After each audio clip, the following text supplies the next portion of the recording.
আসসালামু আলাইকুম। লায়লাস সিম্পল কুকিংয়ে আপনাদেরকে স্বাগতম। আবার আজকের আয়োজন ঘরোয়া পদ্ধতিতে চিকেন চাপ। দেখুন চিকেন চাপটি কতটা সফট এবং জুসি হয়েছে,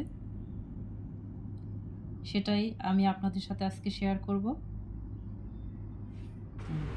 আজকে আমি আপনাদেরকে বানিয়ে দেখাবো চিকেন চাপ। চিকেন চাপ তৈরি করার জন্য আমি এখানে নিয়ে নিয়েছি বোনলেস চিকেন 2 পিস। আমি চিকেনগুলো ভালোভাবে থেতো করে নিয়েছি। এই যে দেখুন, এগুলোকে সুন্দরভাবে থেতো করে নিয়েছি। এখন আমি এতে দিয়ে দেব হাফ কাপ পরিমাণে টক দই, 1 চা চামচ মরিচ গুঁড়ো,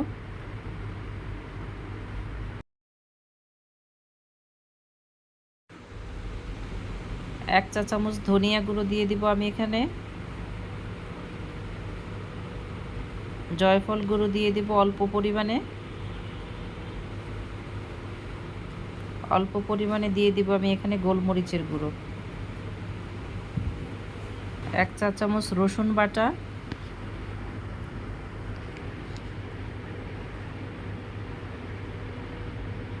1 চা চামচ দিয়ে দেব আমি এখানে আদা বাটা।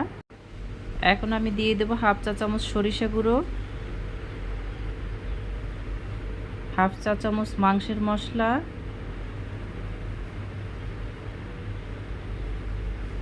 আর দিয়ে দেব স্বাদ মতো লবণ। এখন আমি এখানে অল্প পরিমাণে একটু সরিষার তেল দিয়ে নেব। এখন সব উপকরণগুলো আমি ভালোভাবে একসাথে মেখে নেব, যেন মশলাগুলো সুন্দরভাবে মাংসের সাথে লেগে থাকে, ভালোভাবে যেন ভিতর পর্যন্ত ঢুকে যায় সেভাবে মাখতে হবে। সুন্দরভাবে মশলাসহ মাংসটা ভালোভাবে মেখে আমি আধা ঘন্টার জন্য রেখে দিব এগুলোকে।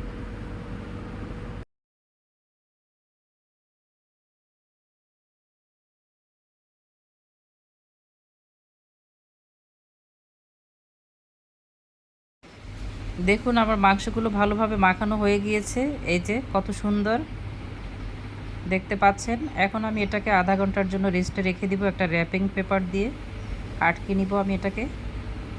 তারপর আমি এটাকে নর্মাল ফ্রিজে আধা ঘন্টার জন্য রেখে দিব। এই যে দেখুন আধা ঘন্টা পর আমরা ফিরে এলাম। এখন আমি এই মাংসটাকে ভালোভাবে বেসনের মধ্যে কোট করে নিব। এই যে আমার এখানে 1 কাপ পরিমাণে বেসন আছে, আমি এটার মধ্যে হালকা লবণ দিয়ে আগে মেখে রেখেছিলাম। এখন মাংসটাকে ভালো করে এটার সাথে কোট করে নিব, ভালো করে লাগিয়ে নেবেন এপাশ ওপাশ সুন্দরভাবে, যেন খুলে না যায় তেলের মধ্যে দিলে। চেপে চেপে এভাবে ভালোভাবে লাগিয়ে নেবেন। এই যে ভালোভাবে আটকে নেওয়ার পরে আমরা এটাকে একটু ঝেড়ে নিব। এটার সাথে একটা বেবি আছে, কিন্তু এই বেবিটাকে আমি খুলি না, এভাবে রাখছি। আমার ছোট বাবু বলতেছে আম্মু এটা এভাবেই রাখো। এই দেখুন আমার এগুলো কোট করা হয়ে গিয়েছে। চলুন এখন আমরা ভেজে নেই। ভাজার জন্য এখন আমরা একটা প্যান বসিয়ে দিয়েছি। প্যানটা গরম হয়ে এলে এখন আমরা একটু তেল দিয়ে দিলাম। দেখুন তেলটা গরম হয়ে এসেছে। এখন আমরা এটার মধ্যে চিকেন চাপটা দিয়ে দিব। আস্তে আস্তে দিবেন যত বেসনটা গায়ের থেকে ঝরে না যায়।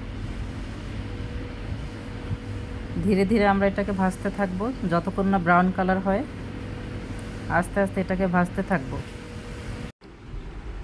দেখুন আমি চিকেনটাকে ধীরে ধীরে একদম লাল করে ভেজে নিয়েছি। আপনারাও একটু ধৈর্য ধারণ করে ধীরে ধীরে এটাকে উল্টে পাল্টে লাল লাল করে ভেজে নেবেন। গোল্ডেন ব্রাউন কালার আসবে একদম এরকম। এই যে দেখুন এই ছোট্ট বেবিটাও আছে সাথে কিন্তু এটার। এবার আমি হালকা করে এটাকে উল্টে দিব। দেখুন আমার চিকেনটা ভাজা হয়ে গিয়েছে। এখন আমরা এটাকে তুলে নিচ্ছি। চলুন এখন আমরা এটাকে ডেকোরেশন করে দেখাই। এখন আমি পিসগুলোকে সুন্দরভাবে ছোট ছোট করে কেটে নেব। ছোট ছোট করে কেটে নেব, আপনি আপনার পছন্দ মতো কাটবেন। আমি এভাবে করে কেটে নিচ্ছি স্কোয়ার শেপে।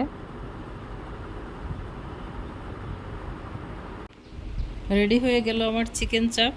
আশা করি আপনারা বাসায় এভাবে বানিয়ে খাবেন। আর যদি আমার ভিডিওটি আপনাদের ভালো লেগে থাকে একটা করে লাইক দিয়ে যাবেন এবং আমার চ্যানেলটি সাবস্ক্রাইব করে আমার পাশে থাকবেন। আল্লাহ হাফিজ।